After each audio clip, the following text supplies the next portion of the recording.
হর ঘর তিরঙ্গা কর্মসূচির অন্তর্গত করে ছাত্রদের জাতীয় পতাকার শক্তি ও তার বৈশিষ্ট্য তুলে ধরতে সরকারের উদ্যোগকে সাধুবাদ জানিয়ে নানান কর্মসূচি গ্রহণ করল নেতাজি বয়েজ প্রাইমারি বিদ্যালয় কর্তৃপক্ষ। প্রত্যেক ছাত্রছাত্রীরা যাতে জাতীয় পতাকার সম্মান অক্ষুণ্ণ রাখতে পারে সেই জন্য প্রত্যেকের বাড়িতে পতাকা লাগানো সহ জাতীয় পতাকাকে কিভাবে সম্মান করতে হয় সেই বিষয়েও পড়ুয়াদের সঙ্গে আলোচনা করা হয়। রাজ্য সরকারের শিক্ষা দপ্তরের পক্ষ থেকে স্বাধীনতা দিবসের প্রাক্কালে হর ঘর তিরঙ্গা নামক কর্মসূচির কথা নির্দেশিকা হিসেবে জারি করা হয়েছে। সেই মতে নেতাজি বয়েজ প্রাইমারি বিদ্যালয়ে বৃহস্পতিবার পদযাত্রার আয়োজন করা হয়।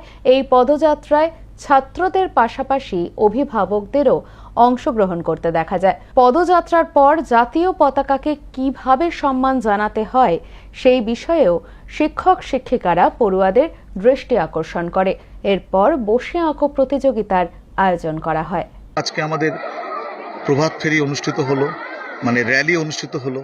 প্রত্যেক ছাত্র এবং তার সাথে অভিভাবকেরা অংশ নিয়েছিল এই র্যালিতে, এবং প্রত্যেক ছাত্রের হাতে ভারতবর্ষের জাতীয় পতাকা আমরা বাধ্যতামূলক করেছিলাম। এবং যেহেতু এই তিরঙ্গার গুরুত্ব, মর্যাদা, শ্রদ্ধা এবং তার ইতিহাস সেটা ছাত্রদের মধ্যে জানানো এবং তার গুরুত্ব কতটা সেই বিষয়কে এই কর্মসূচি, এবং এই কর্মসূচির অঙ্গ হিসাবে আজকে আবার একটি বসে আঁকো প্রতিযোগিতা অনুষ্ঠিত হবে। বসে আঁকো প্রতিযোগিতার পর আমাদের শিক্ষক শিক্ষিকারা এই জাতীয় পতাকার ইতিহাস, ভারতবর্ষের স্বাধীনতার ইতিহাসে যে সকল দেশপ্রেমিক এবং স্বাধীনতা সংগ্রামীরা রয়েছেন তাদের জীবনী ছোটদের মতন করে অতি সহজে ছাত্রদের সামনে তুলে ধরা হবে। সেটা আমাদের শিক্ষা দপ্তরের নির্দেশ অনুসারে